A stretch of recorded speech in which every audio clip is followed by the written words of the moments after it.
দিতে হবে, আমাকে সহযোগিতা করতে হবে। রাজি আছেন সবাই ইনশাআল্লাহ?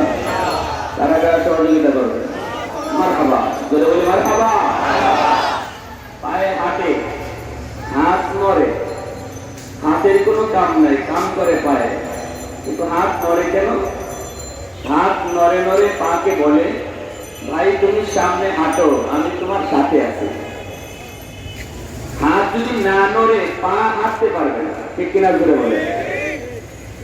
এজন্য বক্তা যেই বলছে, যেই আসবে, আপনারা যদি একটু সহযোগিতা করেন, হা হু বলে সুবহানাল্লাহ, আলহামদুলিল্লাহ, আল্লাহু আকবার যেখানে যা বলার দরকার, তাহলে বলতে সহযোগিতা হবে, সহজ হবে, আসান হবে। আর আমাদের আওয়াজ কিছু করাই লাগবে, এখন আর ঘুমায় থাকার সুযোগ নাই, ঠিক কিনা বলে। আর ঘুমিয়ে থাকার সুযোগ নাই। চতুর্দিকে চতুর্দিকে চতুর্মুখী ষড়যন্ত্রের বেড়াজালে আবদ্ধ হয়ে পড়েছে। আজকে আমার আপনার ইমান ইসলাম নিয়ে ইহুদিদের দালালরা, ইহুদি চক্র কোমরে গামছা বেঁধে মাঠে নেমে পড়েছে। যে ঘরের মানুষের আওয়াজ থাকে, এই ঘরে চুর চুরি করতে পারে না। যে ঘরের মানুষের আওয়াজ থাকে, ডাকাত ডাকাতি করতে পারে না। এজন্য বেদিন বেঈমানেরা, ইসলামের দুশ্মনেরা যদি দেখে যে আপনারা সজাগ, জাগ্রত, যেখানেই ওয়াজ মাহফিল হয় সেখানেই মুসলমান হাজির, দাওয়াতে তাবলীগের ডাক আসলেই তারা ডাকবে, হকপন্থী উলামায়ে কেরাম ডাকলেই সেখানে ময়দানে হাজির, আযান হলেই মসজিদে হাজির, তখনই দুশ্মন বুঝবে যে না না, ওরা জাগ্রত, সজাগ, ডাকাতি করা যাবে না। ঠিক কিনা জোরে বলেন? তখনই বুঝবে সজাগ মুসলমান, তারা সজাগ। ইয়ারে হাজিরিন, কত ফিতনার কথা বলবো, কত ষড়যন্ত্রের কথা বলবো। ভূমিকার আগেই আমি কিছু কথা বলে দিচ্ছি। চতুর্মুখী ষড়যন্ত্র। এই যে নতুন করে সোশ্যাল মিডিয়ায় আমরা জানতে পারলাম, হিউম্যান মিলিটেন্ট পাইছেন, আওয়াজ পাইছেন আপনারা? হিউম্যান মিলিটেন্ট এমন এক চক্রান্ত, এদেশের মানুষের ঈমান ইসলামকে ধ্বংস করার, ঘরে ঘরে কারো সন্তান তৈরি করার কঠিন চক্রান্ত হিউম্যান মিলিটেন্ট। ঘরে ঘরে মুসলমানের ঘরে ঘরে কারো সন্তান তৈরি করার পরিকল্পনা নিয়েছে ওরা। ওরা জানে মুসলমানের ঈমানের পাওয়ার কত, মুসলমানের ঈমানের পাওয়ারের সামনে মিসাইল টিকে না, রাসায়নিক বোমা টিকে না, অ্যাটম বোম টিকে না, ঈমানের পাওয়ারের সামনে টিকে না। এজন্য আমাদের ঈমানকে দুর্বল করে দেওয়ার জন্য এত কঠিন কঠিন ষড়যন্ত্রের আমাদেরকে দাঁড় করিয়েছে। প্রিয় হাজিরিন, শুধু নলেজের জন্য সংক্ষিপ্ত কিছু পরিচয় দিয়ে আপনাদেরকে হিউম্যান মিলিটেন্ট কাকে বলে, কি এবং এর দ্বারা ক্ষতিটা কি হবে। মাতুয়াইলের মা ও শিশু হাসপাতাল একটা বেসরকারি এনজিও সংস্থা এই পরিকল্পনা হাতে নিয়েছে। কিসের পরিকল্পনা? মিল্ক ব্যাংক, দুধের ব্যাংক। গরুর দুধ না, ছাগলের দুধ না, মহিষের দুধ না, মানুষের দুধ। মানুষের দুধকে ওরা জমা করবে তার কোন মহিলাদের বুকের দুধ জমা রাখবে একটা ব্যাংকে। আর এখান থেকে তারা যে বাচ্চাগুলা দুধের প্রয়োজন, ডানো আর বানো না খাওয়া, এখান থেকে দুধ খাওয়াবে। কোন মহিলাদের? যে সকল মহিলাদের বাচ্চা প্রসবের পর বাচ্চাটা মারা গেল, হয়নি না হয় না, মহিলার বুকে বাচ্চার জন্য দুধ আগেই জমা করে রেখেছেন কে? আরো জোরে বলি কে? রাজ্জাক। কার নাম? আরো জোরে বলি রাজ্জাক। কার নাম? আল্লাহর নাম। আল্লাহ বলে, বান্দা তুই রিজিকের টেনশন করো, তুই দুনিয়ায় যাবার আগেই আমি আল্লাহ তোর রিজিকের ব্যবস্থা করে রেখেছি। এই মায়ের বুকের দুধ, যে বাচ্চাটা মারা গেল, এই দুধটা কি করবে? ওই ব্যাংকওয়ালারা ওরা ওই দুধটা জমা করবে, কিনে নিবে হোক, যেভাবে হোক তারা এই জমা করবে। এভাবে শয়ে শয়ে মহিলার দুধ জমা করবে। আর খাওয়াবে কোন বাচ্চাগুলিকে? যে বাচ্চাগুলির দুধের দরকার। অর্থাৎ এমনও হতে পারে জন্মের পর মা মারা গেছে, বাচ্চা জীবিত, এই বাচ্চাটাকে দুধ খাওয়ানো লাগবে, তখন ওরা এখান থেকে দুধ খাওয়াবে, কারণ মায়ের দুধের বিকল্প নাই। এটা আমরাও বলি, সবাই বলে। স্লোগান সুন্দর, লেভেল সুন্দর, কিন্তু ভিতরে বিষ, ভিতরে বিষ। উপরে লেভেল মধু আর ভিতরে বলো বিষ। কথা সুন্দর মতলব, জোরে বলি কথা সুন্দর মতলব খারাপ। কালিমাতু হাক্কিন উরিদা বিহাল বাতিল। এর দ্বারা অসুবিধাটা কি হবে? আমরা স্বাভাবিকভাবে যারা শুনলাম মনে করতেছি ভালোই তো, মার দুধ খাইলো আর ডানো বানো লাগলো না, এগুলো বেজালে ভরা। হ্যাঁ, বেজালার দরকার নাই, খাওয়াবো আমরা। আসলেই তো শুনতে ভালোই লাগে, কিন্তু সমস্যাটা কি হবে? শরীয়ত বলতেছে কঠিন সমস্যা, আর আমাদেরকে শরীয়ত মানতেই হবে, কারণ আমরা মুসলমান। আমাদের গলায় ইসলামের বেরি লাগানো, আমরা ইসলামের গণ্ডির বাহিরে এক চুলও যেতে পারবো না, কোনো সুযোগ নাই, কোনো সুযোগ নাই। এর দ্বারা অসুবিধাটা কি হবে? যে মহিলাগুলি দুধ জমা করলো, এখান থেকে যে বাচ্চাটারে দুধ খাওয়ানো হবে, এই বাচ্চাটা এই মহিলাদের সাথে তার সম্পর্ক হবে দুধ মা, দুধের সন্তান। যে বাচ্চায় মহিলাদের দুধ খাইলো, সবগুলি মহিলা তার দুধ মা হয়ে গেল। কি হয়ে গেল? দুধ মা। আর এখান থেকে আবার অন্য যে সকল বাচ্চারা খাবে, সবগুলি বাচ্চা তাদের দুধ ভাইগুলো হবে। এখান থেকে যতগুলি বাচ্চা এই মিল্ক ভ্যান থেকে দুধ খাবে, প্রত্যেকটা বাচ্চার সম্পর্ক হবে দুধ ভাই বোন। শরীয়ত বলে কি? দুধ ভাই বোন। আর দুধ ভাই বোনের মধ্যে বিবাহ হালাল না হারাম? এটা জানা আছে না আপনাদের? দুধ ভাই বোনের মধ্যে বিবাহ হালাল না হারাম? হারাম, হারাম, হারাম। রক্তের সম্পর্কের ভাই বোনের সাথে যেমন বিবাহ হারাম, দুধের সম্পর্কের ভাই বোনের সাথে বিবাহ হারাম। রক্তের সম্পর্কের সাথে যতজনের সাথে বিবাহ হারাম হয়, দুধের সম্পর্কের ততজনের সাথেই বিবাহ হারাম হয়, বিবাহ হারাম হয়। এখন কেউ জানলো না কে কখন প্রত্যেকে এই দুধ খাইলো, কতজন বাচ্চা খাইলো, কারা খাইলো, কোনো হিসাব নাই। 10 বছর পরে, 5 বছর পরে দেখা যাবে ওই বাচ্চাগুলির মধ্যে যারা আপন দুধ ভাই বোন হয়ে গেল, এখান থেকে দুধ খাওয়ার কারণে তাদের মধ্যে বিবাহ হয়ে গেছে। হতে পারে কি পারে না? হতে পারে কি পারে না? বিবাহ হয়ে গেল। অথচ বিবাহ হইতে বৈধ না অবৈধ? বিবাহ হালাল হলো না হারাম? এই বিবাহ হারাম, এটা হয় না, কিন্তু বিবাহ হয়ে গেল। আর বিবাহই যেহেতু বৈধ হলো না, বিবাহটাই যেহেতু অবৈধ, তাহলে মিলন এটাও তো অবৈধ, সন্তান যা জন্ম দিবে সেটাও অবৈধ। ঠিক কিনা জোরে বলেন? তাহলে এই প্রথা যদি চালু হয়, সমাজে কারা বৈধ সন্তান আর কারা অবৈধ, কারা জারজ আর কারা বৈধ, কোনো পরিচয় থাকবে না। অবৈধ সন্তানের যদি ঘরে ঘরে আবিষ্কার হয়, যদি সমাজে বাড়তে থাকে, সমাজে ভালো কিছু আশা করা যায় না মন্দ? মন্দই বাড়তে থাকবে। মায়ার নবী, রহমতের নবীর কাছে সাহাবী একদিন এসে বলেন, ইয়া রাসূলুল্লাহ, আমি এক সমস্যায় পড়েছি। নবীজি বলেন, কি সমস্যা? তো সমস্যাটা হলো আমি নতুন বিয়ে করেছি, বউ আনছি, বউ আমার পছন্দ, আমারও তার পছন্দ, দুজনে সংসার করব। এই মুহূর্তে একজন মহিলা, ইমরাআতুন সাউদা, বুখারী শরীফের মধ্যে মহিলার পরিচয় দেওয়া হয়েছে, কালো বর্ণের একজন মহিলা। নবী গো আমাকে এসে বলতেছে, হাই হাই তোরা কি করলি? তোরা দুইজনে বিবাহ হয় কেমনে? তোরা দুজনকে আমি দুধ খাওয়াইছি। স্বামীরে বলতেছে, তোরেও দুধ খাওয়াইছি, তোর স্ত্রীকেও দুধ খাওয়াইছি। তাহলে এক মহিলায় যদি দুজনকে দুধ খাওয়ায় থাকে, মহিলা তাদের দুধ মা, আর তারা পরস্পরের দুধ ভাই। জোরে বলেন, দুধ ভাই বোন। বিবাহ হালাল না হারাম? হারাম। ইয়া রাসূলুল্লাহ, এই কথা বলার পরে তো আমি টেনশনে পড়ে গেলাম। আমি তো মহিলার কথার সত্যতা যাচাই করার জন্য বেশ কিছু মানুষকে জিজ্ঞেস করলাম, কিন্তু তার পক্ষে কেউ সাক্ষী দেয় না। সবাই বলতেছে, না আমরা জানি না, এই মহিলা দুধ কবে খাওয়াইলো, কখন খাওয়াইলো, আমরা কিছু জানি না।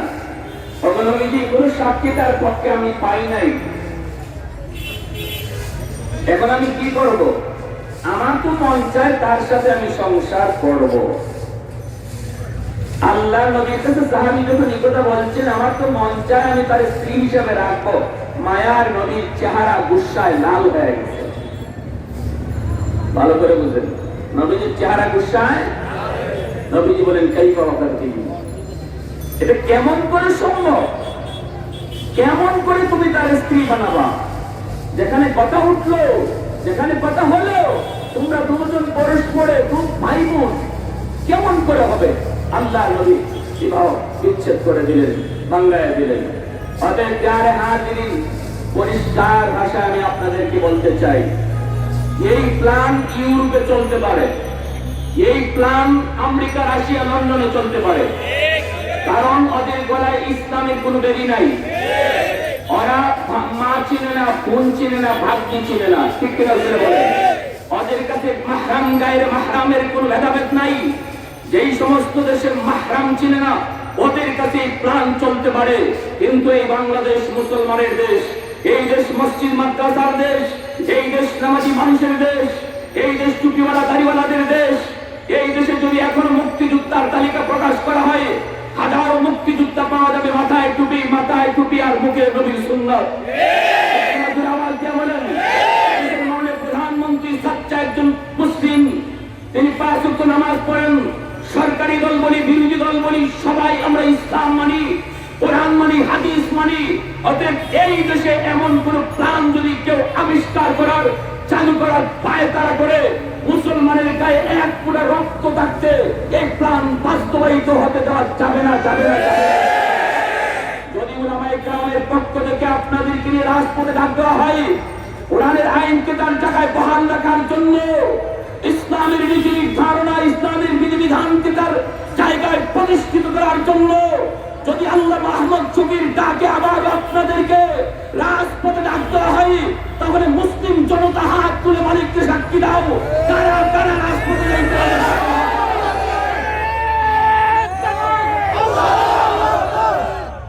নাস্তিকতার নিপাত দিন ইসলাম জিন্দাবাদ, দিন ইসলাম জিন্দাবাদ। নাস্তিকতার নিপাত কোটি প্রাণে একই আওয়াজ।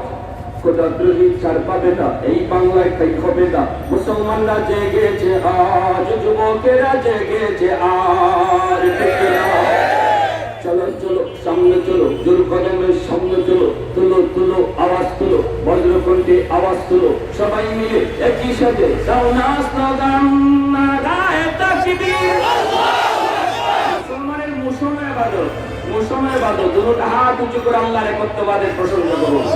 নারায়ে তাকবীর, আল্লাহু আকবার, নারায়ে তাকবীর, আল্লাহু আকবার। দিন ইসলাম, দিন ইসলাম জিন্দাবাদ, জিন্দাবাদ। দিন ইসলাম, দিন ইসলাম জিন্দাবাদ, জিন্দাবাদ। মুসলমানের এই দেশেতে নাস্তিকদের ঠাঁই নাই, নাস্তিকদের পক্ষে যারা তাদের কোনো রক্ষা নাই। মুসলমানের এই দেশেতে নবীর দুশমনদের ঠাঁই নাই, দুশমনদের পক্ষে যারা তাদের কোনো রক্ষা নাই। এই দেশেতে থাকতে হলে কুরআন মানতে হবে, এই দেশেতে থাকতে হলে কুরআন মানতে হবে। কুরআন না মানিলে সোনার বাংলা ছাড়তে হবে।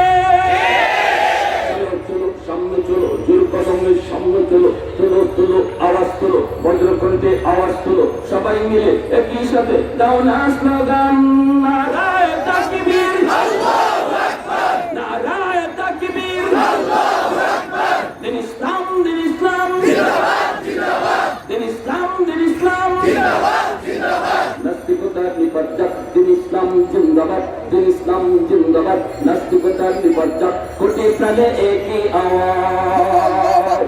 কোটাদ্রোহী ছাড় পাবে না, এই বাংলায় তাই হবে না। মুসলমানরা জেগেছে আজ, যুবকেরা জেগেছে আজ। জোরে বলি আল্লাহু আকবার, আল্লাহু আকবার। উলামায়ে কেরামের সাথে আছেন তো? আর এর প্রতিবাদ করা শুধু আলেম ওলামার দায়িত্ব নয়, মুসলমান হিসেবে প্রতিটা মুসলমানের দায়িত্ব। যে যেখানে আছি, যে যেখানে আছি, সেখান থেকে প্রতিবাদ করতে হবে। আজ এত বড় চ্যালেঞ্জ আমাদের সামনে, এদেশে ইসলাম থাকবে কি থাকবে না, এই চ্যালেঞ্জ আমাদের সামনে। আমরা এদেশে ইমান ইসলাম নিয়ে টিকে থাকবো কি থাকবো না, এই চ্যালেঞ্জ আমাদের সামনে। ঘরে ঘরে কারো সন্তান বন্ধ করার চ্যালেঞ্জ আমাদের সামনে। ঠিক কিনা? আল্লাহ তুমি কবুল করো, জোরে বলি আমিন, আরো জোরে বলি আমিন, মারহাবা। দারুল উলুম মহিউস সুন্নাহ মাদ্রাসার উদ্যোগে আয়োজিত ইজলাস সভাপতি সাহেব, উপস্থিত জাতির বিবেক উলামায়ে কেরাম, মুরব্বিয়ানে আযম, কলিজার টুকরা যুবক ভাইরা, পর্দার আড়ালে পর্দানিশীন মা ও বোনেরা, মুআজ্জিজ হাজিরিন,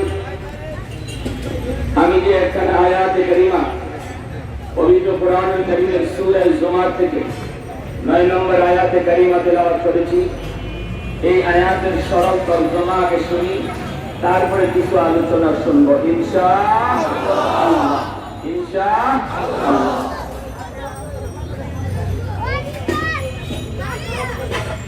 দুনিয়ায় এসেছি একদিন, যাব একদিন, শিয়ালের মতো নয়। কিনা জোরে বলেন? ভয় পেতেছেন? আরো জোরে ভয় পেতেছেন?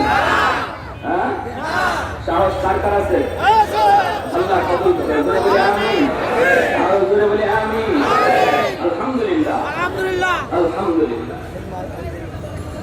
যে আয়াতে কারিমা তেলাওয়াত করলাম, এই আয়াতে আল্লাহ রাব্বুল আলামিন বলেন, কুল হাল ইয়াস্তাবিল্লাযীনা ইয়ালামুনা ওয়াল্লাযীনা লা ইয়ালামুন।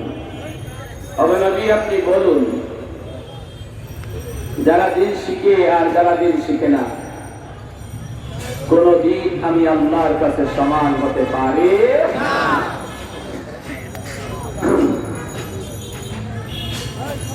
চার শ্রেণীর মানুষ দিন শিখার কাজে সম্পৃক্ত। কয় শ্রেণীর মানুষ? এই চার দল মানুষের জন্য নবীজি কল্যাণের দোয়া করেছেন, আর চাইরের পরে পাঁচও গেলেই নবী বলছেন ধ্বংস। কুন আলিমান আও মুতাআল্লিমান আও মুহিব্বান আও মুঈনান ফালা তাকুন খামিসা। ভাইরা কাল করে শুনেন, মনোযোগী দিকে, লম্বা চড়া বয়ানে যাওয়া যাবে না। আজকে প্রধান অতিথি আপনাদের শুনছেন, বিশ্বনন্দিত মুফাসসিরে কোরআন হযরতুল আল্লাম হযরত মাওলানা নুরুল ইসলাম আলী সাহেব আসতেছেন। আলহামদুলিল্লাহ। চার দলের এক দল হলো আলেম, দিনের সাথে সম্পৃক্ত, দিন শিখার মধ্যে সম্পৃক্ত। 2 নম্বর হলো মুআল্লিম, যারা দিন শিখাইতেছে। একদল আলেম হইছে, দ্বিতীয় আরেক দল আলেম হইয়া আলেম বানাইতেছে। ঠিক কিনা করে বলেন? 3 মুতাআল্লিম, যারা দিন শিখতেছে, তালেবে ইলম। আর 4 নম্বর হলো মুহিব্বিন, যারা আলেম ওলামাদেরকে মহব্বত করে, মহব্বত করে। এই 4 দল মানুষ, তারা দ্বীনের সাথে সম্পৃক্ত। আলেমের মর্যাদা আল্লাহর কাছে কি পরিমাণ, আল্লাহ এই আয়াতের মধ্যে সংক্ষেপে বলছেন। যারা এই 4 কাজে জড়িত এরা, আর যারা এই 4 দলে নাই, এরা কোনোদিন সমান না। আরো জোরে বলেন, সমান না, কোনোদিন সমান না। কারণ কি? কারণ হলো আল্লাহ যত বড়, তার কালাম তত বড়। আল্লাহ যত বড়, তার কালাম তত বড়। এজন্য আল্লাহর কালামের সাথে যে বস্তুটা সম্পর্ক রাখে, আল্লাহ তার কালামের ইজ্জতের খাতিরে ওই বস্তুটাকেও, ওই মানুষটারও ইজ্জত ওয়ালা বানায় দেয়। যেখানে আমরা আল্লাহর কালামের গিলাফ যে লাগাই কাপড়ের টুকরা দিয়ে, এই কাপড়ের টুকরাটা হয়তো বাজারে অনেক তার দাম কম, কিন্তু এই কাপড়ের টুকরা, যে কাপড় দিয়ে আমরা আল্লাহর কালামের গিলাফ বানাই, যদি অনিচ্ছায় পা লেগে যায়, ভয় লাগেনি না লাগে না? কপালে নেই, চুমু খাই, 1000 টাকা গজের কাপড়, পায়ে লাগলে ভয় লাগে না। কিন্তু এই কাপড়ের টুকরা এত সম্মানী কেন? কারণ হলো তার সম্পর্ক আল্লাহর কালামের সাথে। আমরা যে কাঠের টুকরা দিয়ে আল্লাহর কোরআনের দেওয়াল বানাই, এই কাঠের টুকরার দাম বেড়ে গেল, যদি অনিচ্ছায় পা লাগে, সাথে সাথে বুকে নেই, কপালে নেই, চুমু দেই। অন্য কোন কাঠের টুকরাকে আমরা এত আদর করি না, সম্মানও করি না। কারণ কি? কারণ হলো এই কাঠের টুকরার সম্পর্ক মালিকের কালামের সাথে। একটা নগণ্য কাঠের টুকরা যদি কোরআনের সাথে সম্পর্ক রাখার খাতিরে এত দামি হয়ে যায়, একটা কাপড়ের টুকরা যদি কোরআনের সাথে সম্পর্ক রাখার খাতিরে দামি হয়ে যায়, তাহলে কোন মানুষ আশরাফুল মাখলুকাত, সৃষ্টির শ্রেষ্ঠ জীব, সে যদি কোনো না কোনো সূরতে, এই 4 সূরতের কোন এক সূরতে কোরআনের সাথে সম্পর্ক রাখে, আল্লাহ তাকেও কোরআনের ইজ্জতের খাতিরে দামি বানায় দেয়। আল্লাহু আকবার। এজন্য প্যারে হাজিরিন, বলতেছিলাম কোরআনের মহত্বের কথা, বড়ত্বের কথা, আল্লাহর কালামের ইজ্জতের কথা। এজন্য যে সিনার মধ্যে কোরআন থাকবে, এই সিনাকে জাহান্নামের আগুন পর্যন্ত জ্বালাতে পারবে না। সুবহানাল্লাহ। কোরআনের এত পাওয়ার, এত পাওয়ার। আজ মুসলমানের ঘরে কোরআন তেলাওয়াত নাই। এক সময় মুসলমানের ঘরের পাশ দিয়া ফজরের পরে হাঁটলে কোরআন তেলাওয়াতের সুমধুর তেলাওয়াত শোনা যাইত। সেই আওয়াজ হারিয়ে গেছে, হারিয়ে গেছে, হারিয়ে গেছে। মা বোনেরা পর্যন্ত কোরআন তেলাওয়াত ছেড়ে দিছে। আজকে দিন যায় না, শুধু সপ্তাহ চলে যায়, মাস চলে যায়, যে কোরআনের খাতি আল্লাহ আমাদেরকে ইজ্জতওয়ালা বানাইলেন, এত সম্মানী বানাইলেন, এত শক্তিশালী বানাইলেন। এই কোরআন আজকে আমাদের ঘরে অবহেলিত, অবহেলিত। আজকে টেলিভিশনের কভার আছে, অথচ বহু ঘরে, মুসলমানের ঘরে কোরআন শরীফের কভার পাওয়া যাবে না। দোলাবালি মাইকের কালামে পড়তেছে, আল্লাহর কালামে পড়তেছে। আমার এক মুসল্লির কিন্তু হুজুর, একই ঘরের মধ্যে কোরআন শরীফ আর টেলিভিশন রাখা যাবে না, ফতোয়া জিগায়। আমি বললাম, আমি ফতোয়া দেওয়ার আগে আপনার মনকে জিজ্ঞেস করেন, মন কি করে? কয় না হুজুর, আমার মন তো কয় টেলিভিশন আর কোরআন শরীফ এক ঘরে রাখা যায় না। আমি বললাম, ফতোয়া তো ভালোই পাইছে। কয় হুজুর এখন কি করব? আমি বললাম, এটা আপনার মন রে জিগান, কি করবেন? তখন সে উত্তর দিছে, কি শুনবেন? কয় হুজুর এক কাম করি, কোরআন শরীফে বারান্দায় দিয়ে দেয় আর টেলিভিশন ঘরে থাকে। এই রুচি যদি মুসলমানের যতদিন পর্যন্ত না পাল্টাবে, মায়ের কি আর খাইছি কপালে আরো আছে। ঠিক কিনা জোরে বলেন? লাঞ্ছনা গঞ্চনা আর কি শুরু হয়েছে, আরো শুরু হবে যদি এই টেন্ডেন্সি, এই মন মানসিকতা আমাদের চেঞ্জ না হয়। কোরআন শরীফ বারান্দায় দিয়া দিবে আর মেন করে টেলিভিশন রাখবে। আমার ভাইরা বন্ধুরা, হাকিমুল ইসলাম কারি সাহেব রাহিমাহুল্লাহ দীর্ঘদিন যিনি দারুল উলুম দেওবন্দের মুক্তামিল ছিলেন, আল্লাহর ওলি, তিনি বলেন, কিতাবের ভিতরে লিখেছেন, বহু বয়ানের ভিতরে তিনি বলেছেন, একটা ভারতের একটি চোর এলাকায় কিছু মানুষ বসবাস শুরু করেছে, কিন্তু নতুন বসবাস করার কারণে ওদের এলাকায় কোন মসজিদ এখনো আবিষ্কার হয় নাই, আলিম উলামাও কেউ নাই। এই অবস্থায় একজন মুসলমানের ইন্তেকাল হয়েছে। এই মানুষটার কেমন করে গোসল করাইতে হয়, কেমন করে তারে কাফন করাইতে হয়, কেমন করে তাকে কবরে রাখতে হয়, ওই চোর এলাকার মানুষগুলি কিছুই বুঝে না, কিছুই তারা জানে না। চরম বিপাকে পড়ে গেল, সিদ্ধান্ত নিল মেইন রোডের ভিতরে লাশটা নিয়ে তারা দাঁড়ায় থাকবে।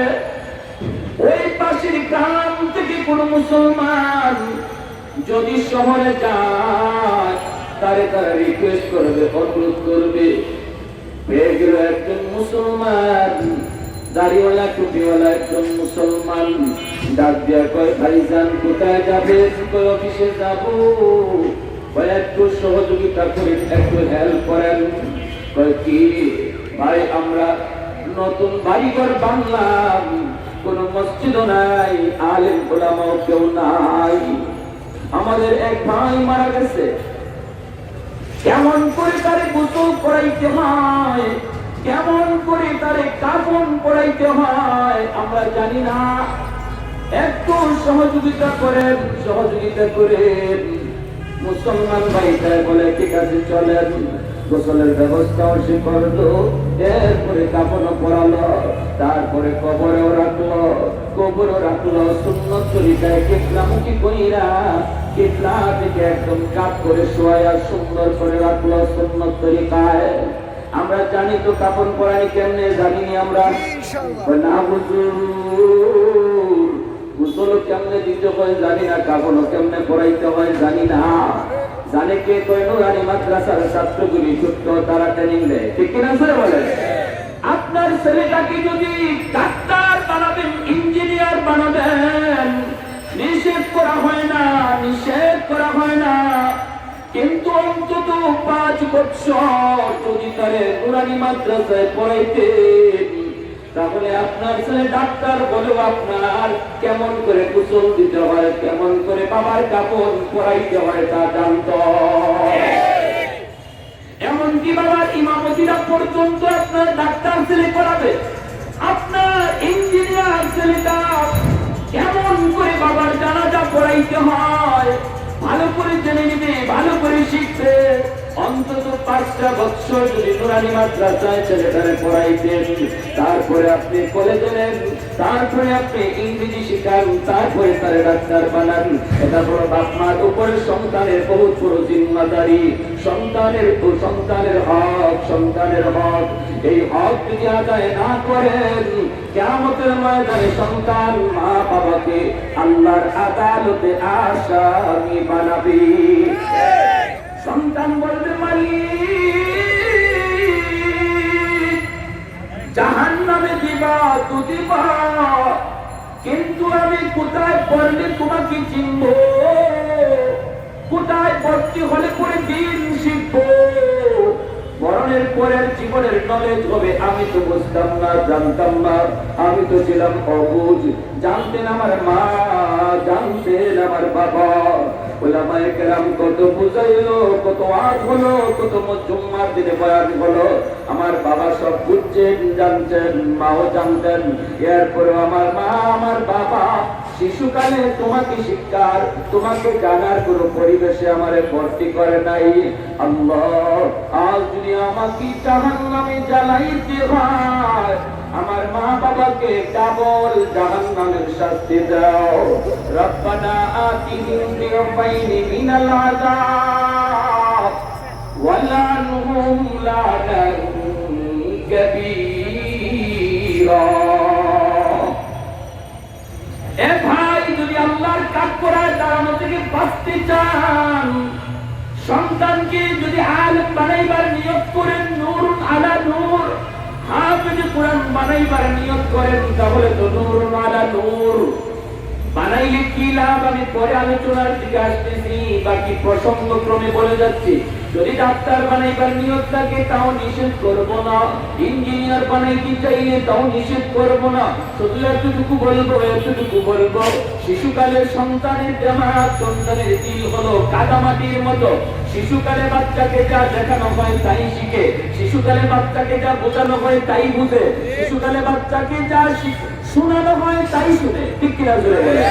বড় বলা হওয়ার পর এই আসর তার ভিতরে কাজ করে। এজন্য ভাই বলতেছিলাম, সন্তান যদি নুরানি মাদ্রাসায় 5 বছর অন্তত পড়ান, আপনার ইন্তেকালের পর আপনার সন্তান আপনার গোসল দিবে। আল্লাহু আকবার। এর চেয়ে বড় আর কি হতে পারে যে সন্তান বাবারে গোসল দিচ্ছে, সন্তান বাবারে কাফন পরাইতেছে, সন্তান বাবার জানাজার ইমামতি করতেছে। আর কি হতে পারে? সন্তান দুনিয়া রেখে দেওয়া সার্থক সন্তান রেখে দেওয়া। আর আমি দুনিয়া থেকে বিদায়ের পর যদি সন্তান গাঞ্জা খায়, ইয়াবা খায়, বাবা খায়, হিরিঞ্চির সাথে ঘুরে সন্তান জন্ম দেওয়া আমার ব্যর্থ, ঠিক কিনা জোরে বলে? এজন্য সন্তান চাইতো আল্লাহর কাছে চাইতে হয়, মালিক খালি সন্তান চাই না, আমাকে নেক সন্তান দান করো। রব্বি হাবলি মিনাস সালিহিন। নেক সন্তান যদি না হয়, না পাওয়া যায়, সন্তান দরকার নাই, এটা বিপদ হবে, ঠিক কিনা জোরে বলেন? এটা আমার জন্য বিপদ, নেক সন্তান আমার জন্য সত্যের দাঁড়িয়ে। তো ওই মানুষগুলা বলতেছে ভাই একটু সহযোগিতা করেন। সে সব সহযোগিতা কইরা কবরের মধ্যে রাখলো। রাখার পরে সে গেল অফিসে। অফিসে যায় যখন যেই মাত্র ঢুকবে, মেইন গেটে তার আইডি কার্ড, পরিচয় পত্র চাওয়া হলো। পরিচয় পত্র দিতে যখন পকেটের দিকে তাকাইছে, তাকায় দেখে হাই হাই, পরিচয় পত্রটা তার পকেটে নাই। অথচ তার ইয়াদ আছে, বাড়ি থেকে ঘর থেকে সে স্মরণ করে কার্ডটা বুকে নিয়েছে। তারপরে নাই কেন, চিন্তায় পড়ে গেল। চিন্তা করে করে বের করে ফেললো, হ্যাঁ আমি যে কবরে নামছিলাম, আমার এক মুসলমান ভাইয়ের লাশ রাখছিলাম, তখন তো আমি নুইছি, নোয়ার কারণে আমার বুক পকেট থেকে পরিচয় পত্রটা কবরে পড়ে গেছে। আমার মায়ের বন্ধুরা, এইবার লোকটা তড়িৎ গতিতে চলে আসলো। আইসা দেখতে পেল ওই মানুষগুলি তারা কবরস্থ করার পর মানুষগুলি তার বাড়িতে যাওয়ার জন্য রওনা। ডাক দেয়া কই, ভাইজান আমি আপনাদেরকে সহযোগিতা করলাম, সাহায্য করলাম রে, এবার আমাকে একটু সহযোগিতা করুন, হেল্প করুন, সাহায্য করুন। লোকগুলি কই, ভাই কি সাহায্য? ভাই আমি তো কবরে নামলাম, নাইমা যখন লাশটা কবরে রাখলাম, আমি তো হয়েছিলাম, আমার মনে হয় বুক পকেট থেকে আমার পরিচয় পত্রটা কবরে পড়ে গেছে। এই কার্ডটা আমার কোনো দামি, এটা স্যার আমার অফিসে ঢোকা সম্ভব নয়, একটু হেল্প করুন, সহযোগিতা করুন। আমি শুধু মাথার পাশ থেকে অল্প কিছু করতে করব, তারপরে আস্তে করে হাত বাড়াইয়া কার্ডটা নিয়ে আসবো। মানুষ গুলি করে, ভাই কোনো অসুবিধা নাই, এত উপকার আপনি করেছেন, আমরা একটু কেন করবো না। লোকটাকে নিয়ে তারা কবরের কাছে আসলো, মাথার পাশ নিয়ে গর্ত খনন করা হলো। তারপরে যেই মাত্র কবর পর্যন্ত গর্ত খনন করলো গো, টাকা তারা দেখতে পেল ওই মানুষ, যেই মানুষটাকে কিছুক্ষণ আগে কবরে রাখা হলো, তারপর কবরটা একদম নূরের আলোতে ঝলমল ঝলমল করে। শুধুমাত্র কবরের ভিতর নয়, আশপাশ এলাকা একদম নূরের আলোতে ঝলমল ঝলমল করে। চতুর্দিকে হইচই পড়ে গেল, হাজার হাজার মানুষ আসা শুরু করলো দৃশ্যটা দেখার জন্য। হাকিমুল ইসলাম কালিম তৈয়ব সাহেব রাহিমাহুল্লাহ, আল্লাহর বহুত বড় বলি, তিনি তার কিতাবেও লিখছেন, বয়ানের ভিতরে বিভিন্ন জায়গায় বলেছেন, আমাদের উস্তাদ নিজের কানে তারা ওনার বয়ান শুনছেন। তিনি বলেন, আমিও গেলাম কবর পেয়ে দৃশ্যটা দেখার জন্য, আমরাও গেলাম। যখন আমি কবরের কাছে দাঁড়ালাম, তারা দেখতে পেলাম কবরের ভিতরে যে নূর দেখা যায়, যে আলোটা দেখা যায়, খোদার কসম এই আলো দুনিয়ার কোনো আলো নয় রে, এই আলো হলো জান্নাতের আলো। तो दिल में तो आता है समझ में नहीं आता, तो दिल में तो आता है समझ में नहीं आता, बस जान लिया मैं तेरी पहचान नहीं है, बस जान लिया मैं तेरी पहचान नहीं है। उल्फत में बराबर के वफाओं के दफा हो, उल्फत में बराबर के वफाओं के दफा हो, हर चीज में लज्जत गाया और दिल में मजा हो, हर चीज में लज्जत गाया और दिल में मजा हो। एक चश्म सदम का पिलासा,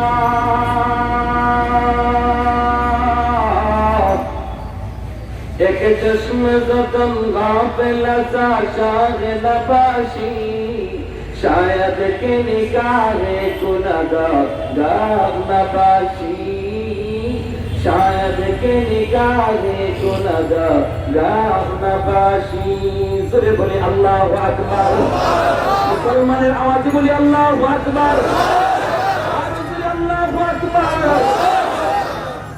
আল্লাহর বলি বলেন আমি আর দেরি করলাম না চলে গেলাম তার বাড়িতে তার আমলের খবর নেওয়ার জন্য যে তার মেয়েটাকে বললাম মা কি তোমার আব্বার নেক আমল ছিল একটু বলো এই কথা বলতে মেয়েটা তখন বলতেছে ওস্তাদ জি ওই যে দেখেন তাকের উপরে মালিকের কালাম আমার আব্বা প্রতিদিন ফজরের নামাজের পর মাগরিবের নামাজের পর মালিকের কালাম বের করে তিনি তিলাওয়াত করতেন আমার আব্বা কোরআন তিলাওয়াত জানতেন না কোরআন তিলাওয়াত জানতেন না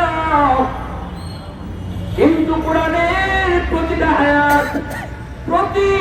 আয়াতের নিচে আঙ্গুল ঘুরায়া আব্বা বলতেন মালিক ও মালিক আমার বড় আফসোস আমি তোমার কালাম পড়তে জানি না গো আল্লাহ ও আল্লাহ কিন্তু না জানলো এই লাইনে তুমি যা বলেছো আমি সব বিশ্বাস করলাম দ্বিতীয় লাইনের নিচ দিয়ে আঙ্গুল ঘোরাতেন আল্লাহ এই লাইনে তুমি যা বলেছো আমি সব বিশ্বাস করলাম এইভাবে আঙ্গুল ঘুরাইতেন আর আমি দেখতাম আমার আব্বার চোখ থেকে টপ টপ করে কোরআনের পাতায় অশ্রু পড়ত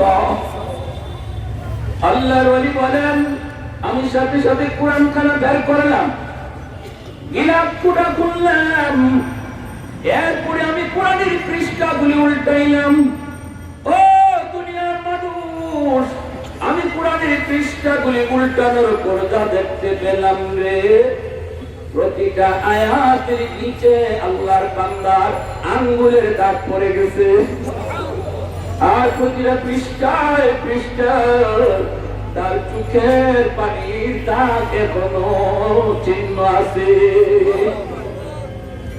এজন্য মুসলমান মনে রাখবেন কোরআন কোরআন কোরআন হলো আমার আপনার সম্মান কোরআন হলো আমার আপনার ইজ্জত এজন্য নবী বলেন তারাকতু ফীকুম আমরাইন লাম তাদিল্লু মা তামাসসাকতুম বিহিমা কিতাবাল্লাহ ওয়া সুন্নাত রাসূলিহি ও দুনিয়ার মুসলমান কোনদিন তোমরা পথভ্রষ্ট হবে না লাঞ্ছিত হবে না অপদস্থ হবে না মায়ের খাবে না বরং গলায় তোমাদের মালা থাকবে মাথায় তোমাদের রাজমুকুট থাকবে সম্মানের মালা তোমাদের গলায় থাকবে যদি দুইটা জিনিস আঁকড়া ধরতে পারো এক হলো মালিকের কালাম আর এক হলো আমি নবীর সুন্নাত করে বলে সুবহানাল্লাহ এক হলো কার কালাম আর জোরে বলে কার কালাম এ ভাই এজন্য বলতেছি উলামায়ে কেরামের এত দাম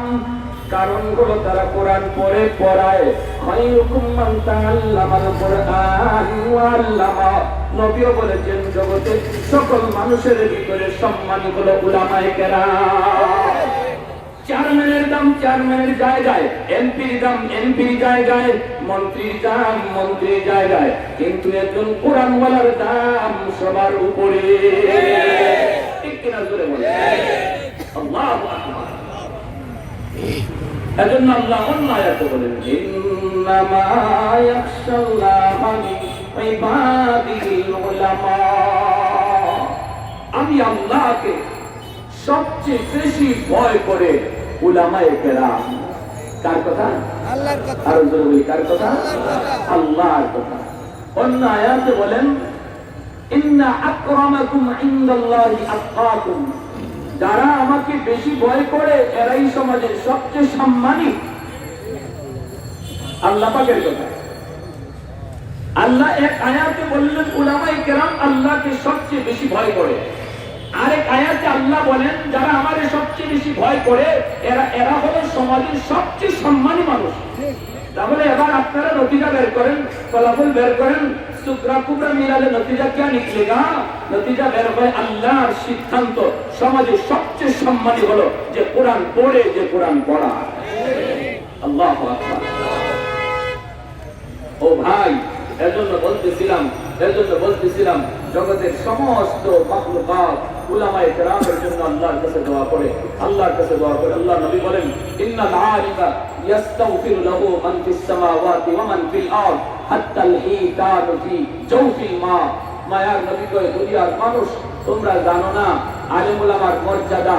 কোরআন যারা পড়তেছে, পড়াইতেছে, কোরআনকে যারা মহব্বত করতেছে, কোরআন ওয়ালাদেরকে যারা মহব্বত করতেছে, এরা যে কত সম্মানী এটা তো তোমরা জানো না। এই চার দল কত সম্মানী, এদের জন্য আসমান জমিনের যত প্রাণী আছে, এমনকি গর্তের পিপিলিকা, দরিয়ার মাছ, তাদের জন্য আল্লাহর কাছে দোয়া করতে থাকে। সুবহানাল্লাহ। কেন দোয়া করে? কারণ হলো উলামায়ে কেরাম যতদিন জমিনে থাকবে, কোরআনের খেদমত যতদিন থাকবে, মাদ্রাসা যতদিন থাকবে, তালিম ইলম যতদিন থাকবে, ততদিন আল্লাহ আসমানের জায়গায়, জমিনের জায়গায় আল্লাহ দাঁড় করায় রাখবেন।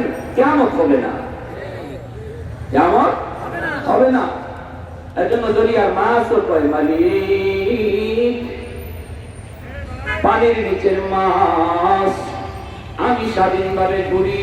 এই আলেম উলামার উসিলায়, মাদ্রাসার খাতিরে আল্লাহ জগতে আরো মাদ্রাসা বাড়ায় দাও, আলেম উলামাকে আরো বাড়ায় দাও, আলেম উলামাদেরকে মাফ করে দাও। এইভাবে গর্তের পিপিলিকা দোয়া করে, জঙ্গলের পাল্লুক দোয়া করে, পানির নিচের মাছ এইভাবে আল্লাহর কাছে দোয়া করে। জোরে বলি সুবহানাল্লাহ, আরো জোরে বলি সুবহানাল্লাহ। এ ভাই, মনে রাখবেন জমিন টিকে আছে কোরআনের খাতিরে, জমিন টিকে আছে কোরআনের খাতিরে। এজন্য আমি খুতবার মধ্যে একটা হাদিস পড়েছি, আল্লাহ পাক ইলম উঠায় নিবেন কিয়ামতের আগে ইলম উঠায় নেবেন। কোরআন থাকবে, কোরআনের আরেক হাদিসে আছে কোরআনের হরফগুলো আল্লাহ উঠায় নেবেন। বাংলাদেশের মানুষ কিয়ামতের আগে কোরআন খুলবে, দেখবে কোরআনে লেখা নাই, হইচই পড়ে যাবে। ভারতের মুসলমানকে জিজ্ঞেস করবে, তোমাদের কোরআনে হরফ আছে? ওরা কয় নাই। আরবের মুসলমানও কয় নাই। এটা হলো আলামত আল্লাহ দুনিয়া আর রাখবে, জোরে বলে রাখবে। আর এক একজন আলেমকে উঠায় নেওয়ার দ্বারা আল্লাহ ইলম উঠায় নেবেন। ইন্নাল্লাহা লা ইয়াকবিদুল ইলমা ইনতিজান ইয়ানতাজিউহু মিনাল ইবাদ ওয়ালাকিন ইয়াকবিদুল ইলমা বিকবদিল উলামা। আল্লাহর নবী বলেন, এক একজন আলেমকে উঠায় নেওয়ার দ্বারা আল্লাহ ইলম উঠায় নেবেন। এমন হবে না যে একবারে উঠায় নিয়েছেন ছিনায়া, এমন হবে না।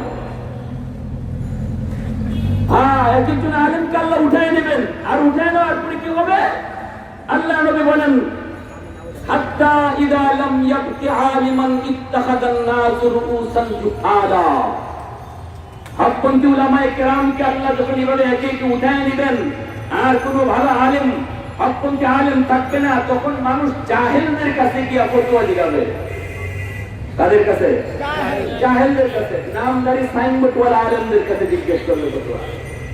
ফাস্তাউ বিগাইরি ইলমিন, নবীজি আগে অগ্রিম বলে গেছেন, এরা ইলম ছাড়াই ফতোয়া দিয়ে দিবে। এত করে ফাদাল্লু আদাল্লু, নিজেও গুমরা হবে, মানুষকেও গুমরা বানাবে।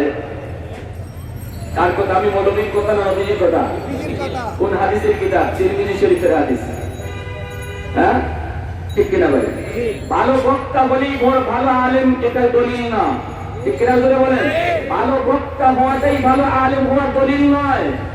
আমি আপনাদের সম্মুখে এখানে কথা বলছি, বক্তৃতা দিতেছি, আমি একজন নামে এখন বক্তা। আমাকে পড়াইতে পারবে, আমাকে আরো কোরআন হাদিস শিখাইতে পারবেন এমন বহু আলেম, বহু মুহাদ্দিস যারা মাইকে কথা বলেন না, মাদ্রাসায় পড়াইতেছেন। ঠিক কিনা জোরে বলেন? এজন্য মুসা আলাইহিস সালাম তিনি বলেছিলেন, আল্লাহ আমার সাথে আমার ভাই হারুনকে দাও, হুয়া আফসাহু মিন্নি। ফেরাউনের কাছে যে আমি ইসলামের দাওয়াত নিয়ে যাব, আল্লাহ আমার ভাই হারুনকে আমার সাথে দাও, কারণ হে ভালো বক্তা, ভালো কথা কইতে পারে, শুদ্ধ ভাষায় কথা জানে, উৎসাহে কথা বলতে পারে। এর মানে এই নয় যে মুসা নবীকে বললেন যে হারুন আমার চেয়ে ভালো বক্তা, এর অর্থ এই নয় যে মুসা নবীর চেয়ে হারুন আলাইহিস সালাম বড় আলেম, এটা না, বড় জ্ঞানী, এটা না। এজন্য বলতেছি, মনে রাখবেন, আজকে মহিলাদের মুখের পর্দা নিয়ে বড় ফিতনা শুরু হয়েছে। হ্যাঁ? কি ভাই মূলনীতি কি শুনলাম? ভালো বক্তা হয় বড় আলেম হওয়ার দলিল নয়, ঠিক কিনা ধরে বলেন? আমার মতে এমন বহু বক্তাকে একজন মাদ্রাসার মুহাদ্দিস জাদ্রেল মুহাদ্দিস 1000 বার পড়াইতে পারবে। মনে রাখতে হবে আমি সব বুঝি তা নয়, এটা ভুল। যারা বলবে যে আমার কথা এই ঠিক, আমার কথা এই ঠিক, আমি সব বুঝি, বুঝতে হবে সমস্যা আছে, ঠিক কিনা ধরে বলেন? এই নীতিটা কার ছিল? ইবলিসের। এই নীতিটা কার ছিল? আরো জোরে বলেন। আর বলে ফেলা ভুল হলে বলে ফেলা হ্যাঁ আমি ভুল বলে ফেলেছি, এটা হলো নম্রতার লক্ষণ, এটা হলো আলামত, ভদ্রতার আলামত। এটা হলো যে হ্যাঁ আমি জানি না, আমি মাইনে নিলাম। আর নিজের ভুল কথাটারে আবার সাফাই গাওয়া, এটা ভালো লক্ষণ নয়। মনে রাখবেন, ভালো লক্ষণ নয়। যারা হাজিরিনের জন্য বলতেছি, আসুন কিছু কথা আপনাদের সামনে এখন শেয়ার করি আমি। আল্লাহ পাক পবিত্র কোরআনুল কারীমের সূরা আহজাবের 59 নম্বর আয়াত আল্লাহ বলেন, ইয়া আইয়ুহান নবী কুল লিআজওয়াজিকা ওয়া বানাতিকা ওয়া নিসাইল মুমিনিন ইউদনিনা আলাইহিন্না মিন জালাবিবিহিন্না। ওগো নবী, আপনি আপনার স্ত্রী এবং আপনার মেয়ে, আপনার মুমিন নারীদেরকে বলুন তারা যেন জিলবাব পরিধান করে, তারা যেন জিলবাব পরিধান করে। জিলবাব কাকে বলে? জালাবিব জিলবাবের বহুবচন। আল্লাহ যে পবিত্র কোরআনের সূরাতুল আহজাবের 59 নম্বর আয়াত খুলবেন আপনারা, এই জিলবাবের ব্যাখ্যা কি? আরবি ভাষার সবচেয়ে প্রসিদ্ধ একটা অভিধান লিসানুল আরব। এই লিসানুল আরবের প্রথম খণ্ডের 173 নম্বর পৃষ্ঠায় জিলবাবের ব্যাখ্যা করেছেন যেই চাদরে মাথা থেকে পা পর্যন্ত ঢেকে রাখে। সুবহানাল্লাহ। যেই চাদরে মাথা থেকে পা পর্যন্ত ঢেকে রাখে। মাথা থেকে পা পর্যন্ত যদি ঢাকা থাকে তাহলে চেহারা দেখা যায় না। কথা সবাই বলে, চেহারা দেখা যায় না। এক নম্বর দলিল। দুই নম্বর, আল্লামা মাহমুদ আলুসি রাহিমাহুল্লাহ তার তাফসীরের কিতাব রুহুল মানি 88 পৃষ্ঠা 22 খণ্ডের 88 পৃষ্ঠায় রাইসুল মুফাসসিরিন আব্দুল্লাহ ইবনে আব্বাস রাদিয়াল্লাহু তাআলা বরাত দিয়ে তিনি বলেন, জিলবাব বলা হয় যেই চাদরে মাথা থেকে পা পর্যন্ত ঢাকা থাকে। আল্লাহ মহিলাদেরকে বলতেছেন, ওগো নবী, আপনার স্ত্রী, আপনার মেয়ে, মুমিন নারীদেরকে বলুন তারা যেন এমন চাদর পরে, এমন বুরকা পরে যে বুরকায় মুখও ঢাকা থাকে, মাথাও ঢাকা থাকে, পাও ঢাকা থাকে। এখন যদি আপনি কোন যে বুরকা পরিয়া মুখ খোলা রাখলে অসুবিধা নাই, তাহলে কোরআনের পক্ষে বলো না বিপক্ষে গেল? আরো জোরে বলেন, পক্ষে না বিপক্ষে গেল? আর একজন মানুষ যদি এখানে দাঁড় করায়, আপনারা চেহারা দেখে তো বুঝতে পারবেন সুন্দর না বেসুন্দর। চেহারাটাই হলো সুন্দর দেখার মাধ্যম, মেন মাধ্যম, ঠিক কিনা বলে? চেহারা দেখেই মানুষ বুঝে ভালো না খারাপ, চেহারার উপরে আকর্ষণ। আপনি যদি বলেন মহিলার চেহারা খোলা থাকলে অসুবিধা নাই, তাহলে আর বাকি রইল কি? ফিতনার জায়গায় তো হলো চেহারা, ঠিক কিনা ভাই বলে? এরপরে দেখেন শাইখুল ইসলাম আল্লামা ইবনে তাইমিয়া কিতাবের 24 খণ্ডের 382 পৃষ্ঠায় লিখেছেন। আল্লামা ইবনে তাইমিয়াকে, আল্লামা ইবনে তাইমিয়া যাকে আহলে হাদিস ওয়ালারাও মানে, ঠিক কিনা জোরে বলেন?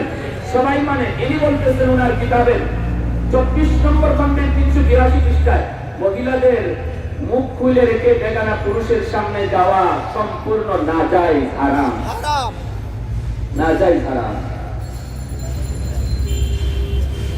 এ ভাই, এবার শুনুন বুখারী শরীফ। বুখারী শরীফ যারা বুখারী করেন, বুখারী শরীফের শুনেন। আমাদের আয়েশা সিদ্দিকা রাদিয়াল্লাহু তাআলা আনহা কি বলেন? তিনি বলেন বুখারী শরীফের 8574 নম্বর হাদিস, ইয়ারহামুল্লাহু নিসাআল মুহাজিরিন, আল্লাহ তুমি মুহাজির নারীদের উপরে রহম করো। আম্মা জান বলতেছেন কেন? তাদের একটা গুণ হলো ইখতামারনা বিহি, ইখতিমার করে তারা চলতো। এই ইখতিমারের ব্যাখ্যা করেছেন বুখারী শরীফের সবচেয়ে বড় শারহ, যিনি বুখারী সবচেয়ে বেশি বুঝেছেন, আল্লামা ইবনে হাজার আসকালানী রাহিমাহুল্লাহ। তিনি ইখতিমারের ব্যাখ্যা করেছেন গাত্তাইনা উজুরাহুন্না। ইখতিমার বলা হয় চেহারা ঢেকে রাখা। মুহাজির নারীরা ওরা চেহারা ঢেকে রাখতো। বুখারী শরীফের আরেকটা হাদিস, মনোযোগ আছে সবার? ইনশাআল্লাহ। আর জোরে বলেন মনোযোগ আছে সবার? তাহলে ছোট করার নিয়তে বলছি না, শুধু আপনাদেরকে নলেজ দিচ্ছি, কারণ আমি আগেই বলেছি ফিতনা, চতুর্মুখী ফিতনায় আমরা এখন পড়ে গেছি। আমাদের বুঝতে হবে লেভেল আসবে ভালো ভালো, সাইনবোর্ড আসবে ভালো, কথা আসবে সুন্দর, কিন্তু মতলব বুখারী শরীফের আব্দুল্লাহ ইবনে উমর রাদিয়াল্লাহু তাআলা আনহু থেকে বর্ণিত মায়ার নবীর হাদিস 1838 নম্বর হাদিস, লা তাতানাক্কাবিল মারআতুল মুহরিমা। আল্লাহর নবী বলেন, ও মুহরিম নারীরা, তোমরা যারা হজে গেছো, হজে গেলে পরে কি হয়? মুহরিম হয়, ঠিক কিনা? ইহরামের কাপড় পরলে কি হয়? মুহরিম। নবী বলেন, যে সমস্ত মহিলারা ইহরামের কাপড় পরছো, ইহরাম করছো, ইহরামের নিয়ত কইরা তোমরা হজে গিয়ে মুহরিম হইছো, সাবধান, মুখে কাপড় রাখো না, নেকাব দিও না। এবার আপনাদের কাছে আমার প্রশ্ন, মুহরিম অবস্থায় নবী মাথা মুখে কাপড় রাখতে নিষেধ করেছেন, এতে কি বোঝা গেল? ইহরাম ছাড়া অবস্থায় সবসময় মুখে কাপড় থাকতো। যদি আগে থেকেই মুখ খোলা থাকতো নবীর জমানায় সাহাবায়ে কেরামের মহিলাদের, মা বোনদের, তাহলে তো আল্লাহর নবী এটা আলাদাভাবে বলার প্রয়োজনই ছিল না, ঠিক কিনা? নবী কি কথা বলতেন না যে হজকালীন অবস্থায় তোমরা চেহারা খোলা রাখো? এই কথা আল্লাহ নবী বলার প্রশ্নই আসতো না যদি আগে থেকেই চেহারা খোলা থাকতো। কি ভাই, অসুবিধা হইতেছে? আম্মাজান আয়েশা সিদ্দিকা রাদিয়াল্লাহু তাআলা আনহা বলেন, ইহরাম পরা অবস্থায়ও ইহরাম কাপড় কাপড়টা দিয়ে মুখ ঢাকতাম, তবে টুপির মতো একটা কিছু পরতেন, যে কাপড়টা চেহারায় লাগতো না, একটু ফাঁক থাকতো। বেগানা পুরুষ দেখলেই আমরা এই চাদরটা দিয়ে মুখ ঢেকে নিতাম, বেগানা পুরুষ সরে গেল তখন আবার মুখটা খুলতাম। জাতিকে বিভ্রান্ত করবেন না, আল্লাহর রাস্তায় জাতিকে বিভ্রান্ত করবেন না। এদেশের মানুষ সহজ সরল ইমানদার, আল্লাহওয়ালাদের সহবতে ওরা দিন শিখেছে, ঠিক কিনা জোরে বলেন? সাবধান, এগুলা ঠিক না আমার ভাই। এজন্য দিন সহি তরিকায়, সহি লাইনে, সহি মানুষের কাছ থেকে শিখতে হবে। প্রিয় হাজিরিন, এই জন্য বলতেছিলাম যে একজন উলামায়ে কেরাম, একজন আলেম, হকপন্থী একজন আলেমকে উঠায়া নিয়া আল্লাহ এলেম উঠাবে। এরপরে থাকবে কারা? এমন মানুষ যাদের কাছ থেকে মানুষ ফতোয়া নিবে, ওরা দিবে ফতোয়া ভুল, নিজেও গুমরাহ হবে, মানুষকে গুমরাহ করবে। এটা মায়ার নবীর হাদিস তিরমিজি শরীফে, ঠিক করে বলেন। ও ভাই, কাসিম নানতুবি রাহমাতুল্লাহি আলাইহি নাম শুনছেন আপনারা? নাম শুনছেন? মর্মান্তিক একটা ঘটনা শুনেন। এই জমিনে হকপন্থী উলামায়ে কেরাম থাকলে আল্লাহ জমিন টিকায় রাখবে, কোরআনের খেদমত থাকলে আল্লাহ জমিন টিকায় রাখবে। এর একটা ঘটনা বলে আমি সামনের দিকে আগাচ্ছি। ঘটনাটা কি? ইংরেজরা যখন এই ভারতবর্ষ থেকে 3 লক্ষ কোরআনুল কারীমকে আগুনে পোড়ায় দিল, আর 50,000-এর মতো উলামায়ে কেরামকে ফাঁসির কাস্টে ঝুলাইয়া দিল, তখন কাসিম নানতুবি রাহমাতুল্লাহি আলাইহি বানিয়ে দারুল উলুম দেওবন্দ, ইনি গভীর রাতে মাটি গড়ায়া আল্লাহর কাছে কাঁদতেছেন। কি বলে কাঁদতেন? মালিক, ও মালিক, যেই জমিনের মধ্যে কোরআনের কোনো তালিম থাকবে না, যেই জমিনে কোনো আলেম থাকবে না, সহি লাইনের সহি ফতোয়া দেনওয়ালা আলেম থাকবে না, আল্লাহর জমিনে কোনোদিন রহমত আসবে না। এই জমিন গজবের জমিন, যেই জমিনে কোরআনের ইজ্জত নাই, কোরআনের আলেমদের সম্মান নাই, যেই জমিনে কোরআনের তালিম বন্ধ, এই জমিন তো কোনোদিন রহমতের জমিন নয়। আল্লাহ আমাকে কেন তুমি রাখলা? আমি কাসিম নানতুবিকে কেন তুমি রাখলা? যাদেরকে ইংরেজরা ফাঁসির কাছে ঝুলা দিল, আমাকে কেন তুমি ফাঁসিতে ঝুলাইলা না? কোরআনের জন্য আমাকেও কোনো শহীদের মর্যাদা দিলা না? এ ভাই, 50,000-এর মতো উলামায়ে কেরামকে ফাঁসির কাছে ঝুলাইল, 2 লক্ষ মুসলমান ইংরেজদের হাতে শহীদ হলো। ভারতের ইতিহাস তালাশ করে দেখেন, ভারত ইতিহাস, ভারত স্বাধীন হওয়ার পিছনে মুসলমানের অবদান হলো সবচেয়ে বেশি, ঠিক কিনা? পিছনে দেওবন্দের উলামায়ে কেরামের অবদান বেশি, মুসলমানের অবদান বেশি। আজকে ভারত সরকার কত বড় নিমক হারামি করে ভারতের মুসলমানদের উপরে নির্যাতন। আজকে বাপরে মসজিদ ভেঙে রাম মন্দির করার সিদ্ধান্ত নিয়েছে ভারত সরকার। মুসলমানদেরকে জোর করে করে জয় শ্রীরাম বলানো হচ্ছে, সহ্য হয় না, কলিজা কেটে যায়। হায় হায় হায় হায়, যে মুসলমানগুলি ভারত স্বাধীন করার পিছনে এত রক্ত দিল, যেই মুসলমানের উলামায়ে কেরামের ফাঁসি কাটতে লাশ ঝুলল, সেই ভারতে আজকে মুসলমান নিরাপদ নয়। ঠিক আছে? আমি তো দায়িত্বহীন করতে বলতে চাই, এই ভারত শাসন করেছে মুসলমান ইংরেজদের আগে 1000 বছর। মুসলমান ভারত শাসন করেছে 1000 বছরের মতো। সেই শাসন আমলে এমন একটা নজির খুঁজে পাওয়া যাবে না যে মুসলমান শাসন আমলে কোন হিন্দুকে জোর করে কালেমা পড়ানো হয়েছে, কোন হিন্দুর মন্দির ভেঙে মসজিদ বানানো হয়েছে। মুসলিম শাসন আমলে একটা নজির খুঁজে পাওয়া যাবে না। ঠিক কিনা? ইসলাম হলো মানবতার ধর্ম, ইসলাম হলো অসাম্প্রদায়িক ধর্ম, ইসলাম মানবতা শিখায়, ইসলাম সব ধর্মের লোককে তার ধর্মীয় স্বাধীনতা পালনের অধিকার দেয়। মায়ার নবী মদিনা শাসন করেছেন, সব ধর্মের লোক মদিনায় ছিল, নবীর সাহাবায়ে কেরাম তাদের ধর্ম পালনের স্বাধীনতা দিয়েছেন। ঠিক কিনা? আওয়াজ দিয়ে আমরা কি দেখলাম? আজকে ভারতে মুসলমান তারা নিরাপদ নয়, জোর করে করে জয় শ্রীরাম বলানো হচ্ছে, রাম মন্দির বানানোর পরিকল্পনা গ্রহণ করা হয়েছে। 1000 বছরের ঐতিহ্য বাবরি মসজিদ ভেঙে। প্যার হাজিরিন, আপনারা জবাব দেন, যদি মুসলিম শাসন আমলে মুসলমানরা জোর করে কোন হিন্দুকে কালেমা পড়ে মুসলমান বানাইতো, আমার তো বিশ্বাস আজ গোটা ভারত খুঁজে একটা হিন্দু খুঁজে পাওয়া যেত না। শাসন আমলে যদি কোন মন্দির ভেঙে মসজিদ বানানোর সিদ্ধান্ত মুসলিম শাসকেরা তখন নিত, তাহলে আজ ভারতে কোন মন্দির খুঁজে পাওয়া যেত না। কিন্তু না, আমরা তা করি নাই। কাসিম নানতুবি রহমাতুল্লাহি আলাইহি তিনি বলেছেন, মালিক আমাকেও তুমি শাহাদাতের শরাব পান করাও, আর নতুবা আমার দ্বারা এই জমিনে আবার কোরআনের তালিম চালু করাও। হাও মাও করে কাঁদতেছেন। পাশের রুমে বিবি ঘুমন্ত বিবির ঘুম ভেঙে গেল স্বামীর কান্নার আওয়াজে। বিদিশা তিনিও একজন জমিদারের মেয়ে, কাসিম নানতুবি তিনিও একজন জমিদারের ছেলে। বিবি দৌড় দিয়ে আসলেন, আয়েশা দেখেন স্বামী মাটিতে গড়ায় গড়ায় আল্লাহর কাছে কাঁদলেন। বিবিও তখন হাত উঠায়া কান্না শুরু করে দিলেন, ও মালিক, যেই জমিনে মাদ্রাসা থাকবে না, কোরআনের তালিম থাকবে না গো, আমি কাসিম নানতুবির টাকার প্রয়োজন নাই, নতুবা আমার দ্বারা আবার কোরআনের তালিম চালু করাও।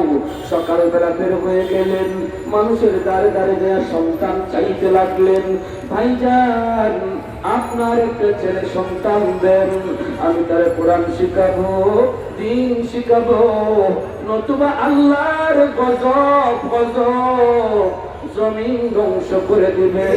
মানুষগুলি কয়, হুজুর মন তো চায় কোরআনের হাফেজের বাবা হইয়া আল্লাহর সামনে পরিচয় দেব, মন তো চায় হাসরের ময়দানে কোরআনের হাফেজের মা হইয়া আল্লাহর কাছে পরিচয় দেব।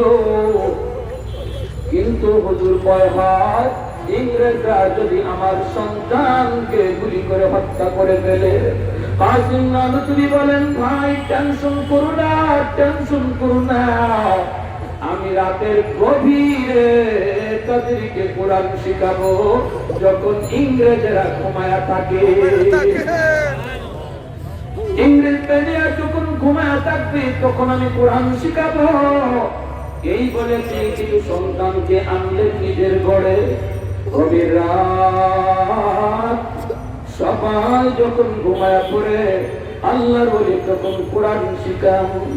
এইভাবে কিছু ছাত্র তিনি সংগ্রহ করলেন। ভাই দিন যায় রাত যায়, এইভাবে দিন যায় রাত যায়, খাওয়াও আল্লাহর ওলির ঘরে। বিবি সাহেব বলেন, বাবুর্চি কাসিম নানতুবির বিবি, তিনিও একজন জমিদারের মেয়ে, নবীর মেহমানদের জন্য তিনি বাবুর্চি হয়ে গেলেন। বাবুর্চি একদিন তিনি বলতেছেন, স্বামী গো, ও স্বামী, আগামীকাল নবীর মেহমানদের কি খাওয়াবেন? কিছুই তো নাই। কাসিম নানুতুবি তখন কান্দেন, চোখ থেকে দর দর করে পানি ঝরে কান্দেন আর বলেন, বিবি গো, নবীর মেহমানদের কষ্ট দেওয়া যাবে না, যে কোনো মূল্যে তাদের খানার ব্যবস্থা করতে হবে। কারণ তারা যখন তালিবে ইলমের খাতায় নাম লেখায়, ইন্নাল মালাইকাতা লাতাদাউ আজনিহাতাহা রিদান লিতালিবিল ইলম, তাদের পায়ের নিচে রহমতের ফেরেশতারা তাদের পাখা বিছায়া দেয়। ও বিবি, আমার মাথায় একটা টুকরি তুমি দিয়া দাও, আমি গলিতে গলিতে ঘুরবো। মানুষ যে তরমুজ খায় কুশাগুলি ফালাইছে, ওই কুশাগুলি তরমুজের কুশাগুলি টুকরিতে উঠাবো। তিনি তরমুজের কুশাগুলি টুকরিতে উঠালেন, রাস্তায় রাস্তায় ঘুরে ঘুরে, গলিতে ঘুরে ঘুরে, এরপরে বিবির কাছে এনে দিলেন। বিবি গো, তুমি টুকরা করে করে গরম পানির ভিতরে তরমুজের কুশাগুলি ছাড়পাও, বিসমিল্লাহ বলে তুমি ছাড়পাও। তোমার তেলের প্রয়োজন, বিসমিল্লাহ হয়ে যাবে। লবণের প্রয়োজন, বিসমিল্লাহ হয়ে যাবে। মশলার প্রয়োজন, বিসমিল্লাহ হয়ে যাবে। আল্লাহু আকবার। বিবি, টেনশন করো না, টেনশন করো না। বিবি টুকরা করে করে বিসমিল্লাহ বলে পানিতে ছেড়ে দিলেন। আল্লাহর ওলি তিনি তখন বাচ্চাগুলিকে কোরআন শিখাইতেছেন। একটু পরে বাচ্চাগুলি একজন আরেকজনের দিকে তাকায়, ঘর পুরা ঘর একদম সুস্বাদু হালুয়ার গ্রানে পুরা ঘর মোহিত হয়ে গেল। বাচ্চাগুলি একজন আরেকজনের দিকে তাকায় আর বলতেছে, জীবনে কত হালুয়া খাইলাম, কিন্তু হালুয়ার গ্রাম এমন কোনদিন পাই নাই। আল্লাহর ওলি কাসিম নানুতুবি তিনি পড়া বন্ধ রেখে চলে আসলেন পাক করে। আয়েশা তিনিও বলতেছেন, বিবি গো, ও বিবি, তুমি কি পাকাইতেছো? আমিও জানি না, আমি টুকরা করে করে শুধু গরম পানিতে বিসমিল্লাহ বইলা ছাড়ছি। তেল নাই, লবণ নাই, মশলা নাই, কিন্তু আমিও টের পাইতেছি এটা জান্নাতি হালুয়া হয়ে গেছে। আরো জোরে সুবহানাল্লাহ। ও বিবি, এই হলো নবীর মেহমান, নবীর মেহমান তালিবে ইলমের বরকত। একজন ছাত্রকে যদি আমি খাওয়াই, এটা ছাত্রের ফায়দার জন্য নয় রে ভাই, এটা আমার নিজের ফায়দার জন্য। বলেন, এটা আমার ব্যবসার বরকতের জন্য, এটা আমার দুনিয়ার শান্তির জন্য। একজন তালিবে ইলমকে খাওয়ানো। আল্লাহর ওলি দ্বিতীয় দিন বলতেছেন, বিবি আজ কি করবা? কই নাই, কিছুই তো নাই। এবার তিনি ডাক দিয়া বলেন, বিবি মাথায় আমার গামছা ফেসে যাও, ওই যে রেলগাড়ির আওয়াজ শোনা যায়, অল্প সময়ের ভিতরে রেলগাড়ি স্টেশনে চলে আসবে গো। আর স্টেশনে আসার পর কিছু মানুষ তাদের পূজা লইয়া কুলিকে ডাকবে, কুলির প্রয়োজন হবে। নবীর মেহমানদের কষ্ট দেওয়া যাবে না। আমি কাসিম নানুতুবি যদি কুলি হইতে হয়, আমি রেল স্টেশনে কুলি হইতে রাজি। মাথায় পাগড়ি নয়, সারা গামছা, রেল স্টেশনে চলে আসলেন।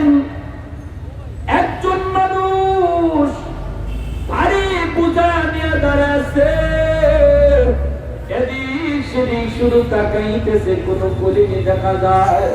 এমনি লোকটা দেখতে পেল একজন কুলি রেল স্টেশনে নিজের পরিচয় দিতেছে, আমি কুলি, আমি কুলি, আমাকে দিয়া কেউ বোঝা টানাইবানি। লোকটা ডাকতেছে, রে কুলি দিকে আয়, দিকে আয়, এ কুলি দিকে আয়। কাসিম নানুতুবি সেখানে যা হাজির। এত বড় একজন মহান ব্যক্তি, যার নাম শুনলে ইংরেজদের ঘুম হারাম হয়ে যায়। এত বড় একজন ওলি, জমিদারের সন্তান নবীর মেহমানদের জন্য নিজেকে কুলি বানাইছেন। করে বলি সুবহানাল্লাহ। নবীর মেহমানদের কষ্ট দেওয়া যাবে না, এক ওয়াক্ত নবীর মেহমানদের না খাওয়ায়া রাখা যাবে না গো, প্রয়োজন হলে আমি কুলি সাজবো। লোকটা ডাকতো মাত্রই তিনি হাজির হয়ে গেলেন। এবার লোকটা কয়, কুলি তুমি পারবানি আমার এই বোঝাটা এখান থেকে ওখানে নিবা? পারবানি তুমি? তাসিল্লাহ তুমি? আল্লাহ বলি বলেন পারবো ইনশাআল্লাহ। চেহারাটা ছিল একদম ছোটখাটো, বডিটাও ছিল ছোট, গায়ের শক্তি কম, এজন্য ইংরেজরা সহজে তাসিল্লাহ নতুবিকে চিনত না। নামে মনে করতো কত বড় মানুষ জানে, কিন্তু মানুষটা ছিলেন ছোটখাটো, গায়ে ছিল তার শক্তি কম। লোকটা কয়, ভাই তোমার গায়ে শক্তি কম, তুমি তো মনে হয় বোঝাটা পারবা না। আল্লাহর ওলি বলেন, না ভাই আমি টেনশন করবা না, ইনশাআল্লাহ আমি পারবো, ইনশাআল্লাহ আমি পারবো। কোনো রকম মাথায় কুটা দেন। আল্লাহর ওলি মনে মনে ভাবছিলেন হয়তো 8 মণ ওজন হবে, কিন্তু মূলত বোঝাটা ছিল 2.5 মণ ওজন। মাথায় উঠায় দিল। জীবনে কোনদিন বোঝা মাথায় উঠান না। জমিদারের ছেলে বোঝা মাথায় উঠানোর প্রয়োজন পড়ে নাই, কিন্তু আজকে নবীর মেহমান মাদ্রাসার ছাত্র, কোরআন পড়নেওয়ালা, তালেবে ইলমের খাতিরে মাথায় তিনি কুলি হইয়া বোঝা উঠালেন। বোঝাটা মাথায় উঠালেন, যেই মাত্র বোঝা মাথায় উঠানো হলো, এখন তিনি বুঝতে পারলেন হায় হায়, উঠানো মাত্রই বোঝার বাড়িতে তার গর্দান মত করে আওয়াজ দিয়ে উঠছে। আল্লাহর ওলি চোখ দিয়া পানি ধরতে লাগলো আর বলতেছেন, মালিক ও মালিক, জীবনে কোনোদিন বোঝা মাথা উঠাই নাই, এজন্য বোঝার আন্দাজ করতে পারি নাই কত ওজন হবে।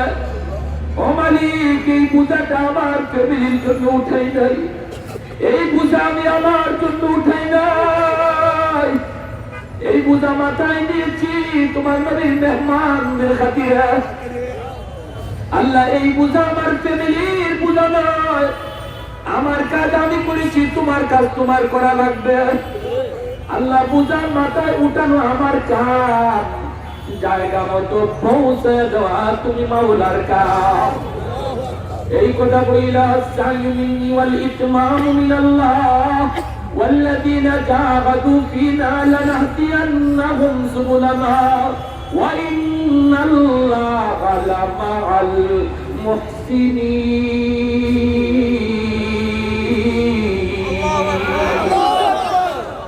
মালিক, তোমার কাম তুমি করো। বইলার সামনে আগাতে লাগলেন, পিছন দিকে ওই মালিক, সেও পিছন দিকে যায়, বারবার শুধু মাথার দিকে তাকায়। লোকটা তো ভয়ে অস্থির, কোথায় জানি বোঝাটা লোকটায় ফালা দেয় রে, কোথায় জানি ফালা দেয়। একটু পরে মালিক তাকায় দেখে, আল্লাহু আকবার, কার মাথায় আমি বোঝা উঠায় দিলাম, কার মাথায় বোঝা উঠায় দিলাম, যার মাথায় বোঝা উঠায় দিলাম তার মাথা থেকে অর্ধ হাত উপরে, শূন্যের উপরে পূজা ভাসতেছে। আল্লাহু আকবার। मैं तालिब मौला हूँ मेरे इश्क़ निराला, मैं तालिब मौला हूँ मेरे इश्क़ निराला, जुमला जहां जिनके तजल्ली से उजाला, जुमला जहां जिनके तजल्ली से उजाला, मादरुद जहां गैर खुदा यार नदारं, যদি হাতে খুদাই যদি গরকার নদারং, যদি হাতে খুদাই যদি গরকার নদারং। বলি আল্লাহু আকবার।